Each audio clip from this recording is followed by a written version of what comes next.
The next palette we're going to talk about is the type palette. Arguably, one of Illustrator's best features is the type of typography that you can do. So let's type out something so we have a good idea of what typing is like in Illustrator. We'll say quick brown fox jumps over the lazy dog. Now with the character palette and the paragraph palette together, and I just refer to them both kind of as type palettes because that's what they're dealing with, right, is type inside of Illustrator. You can see you can do a lot of things. So let's first change this to Helvetica. Why not? And we'll make it bold for good measure. You can see all the controls that we have here, and some of them are not visible by default. See these little arrows next to the palette? You can choose how much you want to see. And if you're having a hard time clicking that, the menu right here can say hide options or show options. In our Illustrator character palette, we can size up and down type pretty easily, pick it from a list, or like all palettes, you can type in an exact amount. We'll do 62 and hit enter. Next is leading. Now leading is the space between lines of text. So you can see when we dial up leading, our fonts are spaced out. Now the next thing we're going to do is modify the kerning between letters. Now it's interesting, kerning, the kerning palette right here is actually just set at auto. It auto kerns the text, but we can use this that Illustrator calls tracking to select space between letters. So you can see when we send the tracking up, our font gets really spaced out, or we do a negative and our font gets much more dense and close together. Likewise, you can select something in Illustrator and double click to get back to type selection. Select just a piece and edit just a piece of text. Now, along with all that, Illustrator even lets you select text and choose colors for just pieces of text. Now, not all of this is too extraordinary, except for the fact when you consider that all the text that you can generate inside of Illustrator can automatically become vector shapes. That's right. Anything that you make inside of Illustrator, that is with the type tool. You can use vector shapes on. Now, once you turn something into a vector shape, you lose the ability to retype it, or to kern it, or to track it. But what you do get is the ability to have some really, really interesting design. So let's take all this, hit Command A to select all, and then let's just do Tuts Plus. Why not, right? Now, 100's a little tight, so we'll go 25. And we'll scale it up. If we right-click on Type and go to Create Outlines,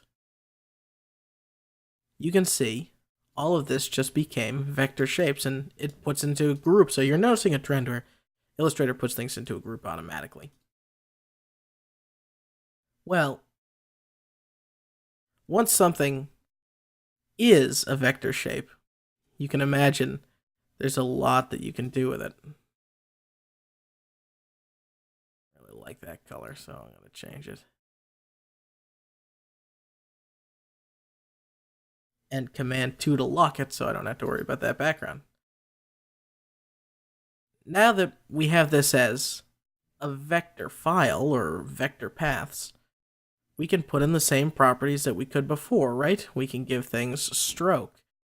We can give it, take our direct selection tool and edit just pieces of it.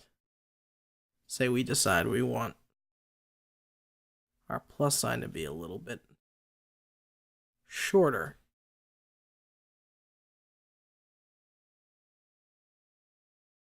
And we decide we want to move it over. And maybe up a little bit, keep it in line with the S. We could even ungroup these. Take all their separate pieces, make it 2 copies, like this.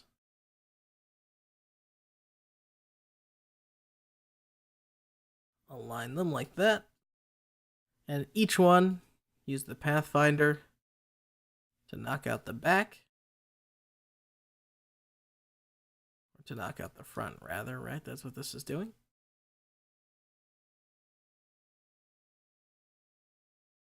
Take these, change their color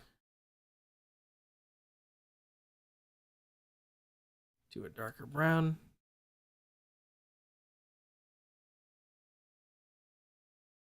And then put our regular text in front of it. So there's all sorts of fun things you can do now that you're seeing.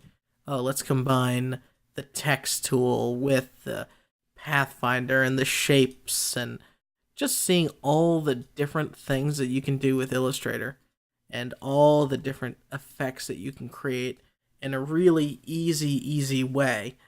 It's going to make things really powerful. Now the paragraph is exactly what you expect, right? The paragraph palette is center, left align, justification. You can even take text that you write in Illustrator, and I'm going to... Now, in my clipboard, I have some lorem ipsum text. I'm going to take the type tool, and instead of just clicking, where I would get one continuous line of text unless I hit enter, I'm going to drag a box. And that gives me a paragraph box, and when I paste into that, you can see things will confine to the box. You can drag the size of the box around. So you're seeing all the versatility that this type tool provides us. Now we're going to take all that and we're going to tuck it up and over here and group it. Finally, the last thing we can do is take our pen tool and draw a path. So let's start here, go down and curve it, and then go way up and pull it over so it curves again. Once we have that path drawn out, take your type tool and put it all the way on one or the other side. You can start in the middle, but it's really best to start right at the end. Click, and then paste your text. So you can see, now it's following whatever line has been drawn out for it. You can imagine this is especially useful if you want text to follow a circle, or text to follow a square or a certain path. That's what this is for. And we're going to go here, and we're going to really crank up our size. And you can see it all will just automatically fit itself. Again, we can adjust on the character palette. We can make the text taller. We can start the text further up from our path. We can start it so that the text follows the middle of the path. You can even make it start at the bottom, right underneath the path. And you can see the kind of weird things that's happening with the beginning letters because they're stretched out, and over here they're more compressed. So there's certainly repercussions. And finally, you can rotate the text, which does very interesting things, as you're seeing now. But might be something that you want to do, you know? So Illustrator is really powerful when it comes to all the things that you can do with text and all the things the character palette lets you accomplish. And you can see here very quickly, if I select this, you'll be able to check out left, right, center, justified, indent, the outdent, and the paragraph tool is obviously more powerful when you have the paragraph box. There's our initial indent right there. And you can see make it break out of the box too. So the box is really just the guide for where the text should mainly be. It's not the absolute bounds when you're putting on things like indentation.